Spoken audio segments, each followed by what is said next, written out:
Students, तो आइए फिर मिलते हैं अपने इस चैनल पर, एजुकेशन वर्ल्ड चैनल पर आप सभी का स्वागत है। तो आज हम पढ़ेंगे सागर नितल प्रसरण सिद्धांत के बारे में, यानी हैरी हेस सिद्धांत के बारे में। आज हमारा ये 11वां लेक्चर है। तो सागर नितल प्रसारण सिद्धांत, हैरी हेस का सिद्धांत पढ़ेंगे और देखेंगे इस पर टाइप ऑफ कन्वर्जन के बारे में, अभिसरण के बारे में। हमने पिछली कक्षाओं में पढ़ा कॉन्टिनेंटल कन्वर्जेंस, ओशियानिक कन्वर्जेंस और कॉन्टिनेंटल ओशियानिक कन्वर्जेंस के बारे में अभी हम देखेंगे। तो इन सब के बारे में हमने डिटेल से जाना। जिसने हमारा पिछला लेक्चर नहीं देखा है जाकर देख लीजिए, आपको बहुत अच्छे से समझ में आएगा। तो चलिए देखते हैं अभिसरण क्या होता है, इसके बारे में जानते हैं। अभिसरण यानी जब दो प्लेटें आपस में आती हैं और आमने सामने टकराती हैं। जब ये दोनों प्लेटें अगर आमने सामने टकराएंगी तो अभिसरण कहलाएगा। क्या कहलाएगा? अभिसरण केंद्र। इसी के बाद जब दोनों प्लेटें विपरीत दिशा में जाएंगी, ये तीर का निशान दिख रहा है ना, तो जब ये दोनों प्लेटें विपरीत दिशा में जा रही हैं तो अपसरण कहलाएगा, यानी दरारी। इसके बाद देखते हैं, ये जो प्लेटें आपस में आमने सामने टकरा रही हैं, लेकिन ये टकरा नहीं रही हैं, एक ऊपर मूव कर रही है और एक नीचे आ रही है। तो ज़्यादा कहते नहीं, भूकंपीय झटके किस प्लेट के टकराने से ज़्यादा लगते हैं? जब दोनों प्लेटें आपस में टकराकर ऊपर नीचे कन्वर्जन करती हैं, अभिसरण करती हैं, तो ज़्यादा भूकंपीय झटके लगने की संभावना रहती है। आज का हमारा टॉपिक है समुद्री नितल प्रसारण सिद्धांत के बारे में। ये जो हमने जाना ये सब पिछली कक्षा का था, हमने रिवीजन किया है। आज हम पढ़ेंगे समुद्री नितल प्रसारण के बारे में, जो हैरी हेस महोदय ने दिया है। हैरी हेस महोदय ने प्रतिपादित किया है 1960 में। तो समुद्री नितल प्रसारण का प्रतिपादन हैरी हेस महोदय ने 1960 में दिया। हैरी हेस के अनुसार महासागरों के मध्य में दरार मौजूद है। हैरी हेस महोदय कह रहे हैं कि जो हमारे महासागर हैं, इसमें इनके जो मध्य में दरार मौजूद है। दरार के दोनों ओर महासागरीय भूखंड एक दूसरे से दूर विस्थापित होते हैं। जो दरार है, वो कहने चाह रहे हैं कि जो दरार है, दोनों ओर का महासागरीय भूखंड एक दूसरे से दूर विस्थापित होते हैं, जिसके कारण महासागरों के मध्य में ज्वालामुखी क्रिया उत्पन्न होने लगती है। कहना चाह रहे हैं कि जब दोनों दरारी क्षेत्र मौजूद है और दोनों महासागरीय भूखंड एक दूसरे से दूर विस्थापित होते हैं, जब दूर जा रहे हैं, तो इसके कारण क्या हो रहा है? उसके मध्य में, किसके मध्य में? महासागरों के मध्य में क्या हो रही है? ज्वालामुखी क्रिया हो रही है। लावा के ठंडे व ठोस होने के कारण नए भूपटल का निर्माण हो रहा है। पहले ज्वालामुखी क्रिया हो रही है और फिर जो लावा निकल रहा है, उसके ठंडे होने के कारण, ठोस होने के कारण नए भूपटल का निर्माण हो रहा है। गतिशील महासागरीय भूखंड का दूसरा सिरा महाद्वीपीय के नीचे प्रवेश कर जाता है। कहने का तात्पर्य यह है कि जो गतिशील महासागरीय प्लेट है, जो गतिशील है, वो तो भूखंड का जो दूसरा सिरा है महाद्वीपीय का, तो जो महासागरीय प्लेट है वो महाद्वीपीय प्लेट के नीचे प्रवेश कर जाती है। क्यों? क्यों कर जाती है?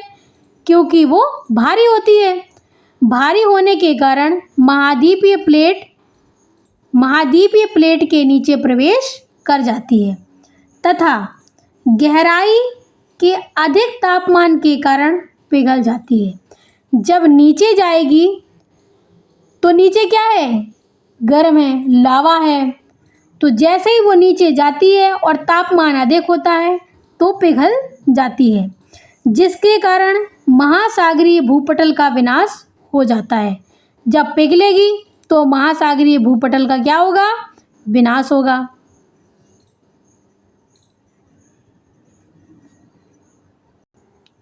कि महासागरीय भूखंड दूसरा सिरा महाद्वीप के नीचे प्रवेश कर जाता है तथा गहराई के अधिक तापमान के कारण पिघल जाता है। यही हमने बताया। इसके कारण महासागरीय भूपटल का विनाश हो जाता है। अतः महासागरीय भूपटल का निरंतर निर्माण एवं विनाश होता रहता है। इसके कहने का तात्पर्य यह है कि जब वो अंदर जाता है, इतना गर्म है, वो पिघल जाता है। तो इसका तात्पर्य यही है कि जो महासागरीय भूपटल है वो निरंतर उसका निर्माण भी हो रहा है और विनाश भी हो रहा है। हम एविडेंस के बारे में देखेंगे, साक्ष्य के बारे में जानेंगे। जैसे उसने बताया कि महाद्वीपीय प्लेटों के नीचे महासागरीय प्लेटें प्रवेश कर जाती हैं और तापमान अधिक होने के कारण पिघल जाती हैं, लेकिन पिघल भी रही हैं और पुनः नया निर्माण भी हो रहा है।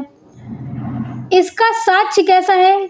कि पहला साक्ष्य है महासागरों के मध्य में होने वाली ज्वालामुखी क्रिया। पहला तो ये साक्ष्य है। दूसरा, मध्य महासागरीय क्षेत्र में नवीन चट्टानें पाई जाती हैं। पहला साक्ष्य उसने बताया कि जो महासागरों के मध्य में ज्वालामुखी क्रिया हो रही है, एक तो ये साक्ष्य हुआ। दूसरा, मध्य महासागरीय क्षेत्र में नवीन चट्टानें पाई जाती हैं। जब नवीन चट्टानें पाई जाएंगी तथा कटक से जुड़ने के कारण चट्टानों की आयु क्या होती है? बढ़ती जाती है। तो कह रहा है कि मध्य महासागरीय क्षेत्र में नवीन चट्टानें पाई जाती हैं तथा कटक से जुड़ने के कारण चट्टानों की आयु बढ़ भी रही है, तो नए उसका निर्माण भी हो रहा है। तीसरा साक्ष्य दिया, महाद्वीपीय भूपटल की तुलना में महासागरीय भूपटल सामान्यतः नवीन है। जब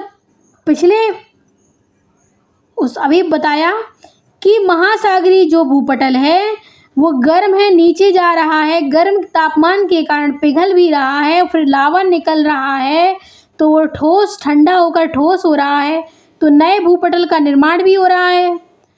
तो वही ये कहना चाह रहा है कि महाद्वीपीय भूपटल की तुलना में जो महासागरीय भूपटल है वो सामान्यतः नवीन है।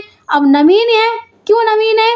यही उसका कारण है कि जो लावा निकला और ठंडा हुआ और जमा, तो नवीन भूपटल का निर्माण हुआ, तो कैसा होगा? नया होगा।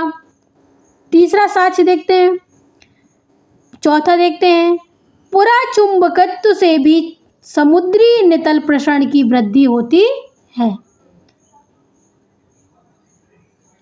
आगे देखते हैं कैसे। देखिए, सागरीय भूपटल, नितल भूपटल का नया नवीन कैसे बन रहा है, ये हम डायग्राम के माध्यम से समझते हैं।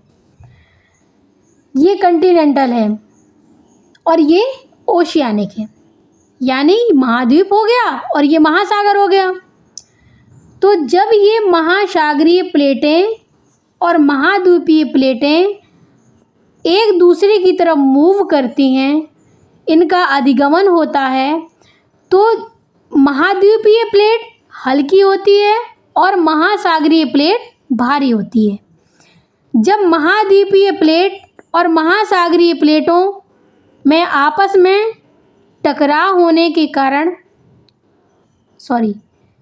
एक दूसरे की तरफ मूव करती हैं, तो जो महासागरीय प्लेट है वह भारी होती है और भारी होने के कारण वह नीचे की तरफ मूव कर जाती है। ऐसे जब ये नीचे जाएगी तो यहाँ पर क्या होगा, अधिक गर्म होगा, गर्म होगा तो पिघलेगा, ज्वालामुखी प्रक्रिया उत्पन्न होगी। इसी प्रकार से इस तरफ भी हमने बताया है, ये महाद्वीपीय प्लेट है और ये महासागरीय प्लेट है।